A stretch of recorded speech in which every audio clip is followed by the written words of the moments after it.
thon Abdullah ibn Ahmedi, thot isha në tavaf në Kabe. Jo gjali Imam Ahmed bin Hanbeli. Thot isha në tavaf në Kabe. Thot e shoh një njeri është kap për perdët e Kabës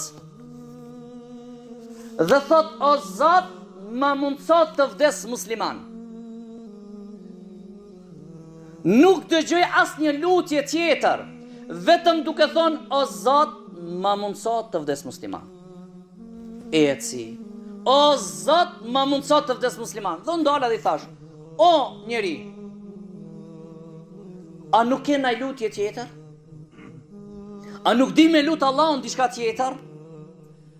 Tha ti me dit halin tim, me diti me pas njohuri për sikletin tim, edhe ti kishe thonë këtë. Po thot, qëfar sikleti, qëfar halli, qëfar situate këti? Thot, unë i ka pas di vëllezër, më të mdoj se unë. Ka njetuar në Islam. Kur ka ardhur momenti i vdekjes, e ka lip Kur'anin për vllajën e parë.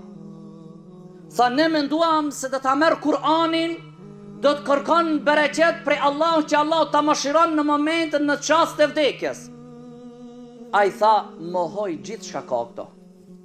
Rujna Zot. Dhe vdiq. Jam friksuar shumë si mundet vllai im në fund të jetës të jeton musliman të del prej dunjës kafir. Kam jetuar me frikë. I erdh e gjeli vllaj tjetër. Pastaj të njëjtën e ka bë. Ka mohuar librin e Allahut. Prej këtive dy rasteve, vëllezërive të mi, friksohem se si do të jetë mbarimi i jetës time. Për këtë arsye thom, o Allah, ma mundësot të vdes musliman.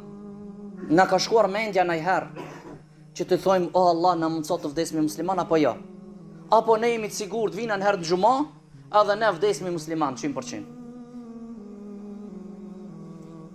Pastaj i thot, po mirë, çfarë mëkate dhe çfarë gjunahe kanë bë vëllezërit tuaj? Ndoshta në syrin ton është asnjë send. Thot vëllezërit e mi kanë pas një dobësi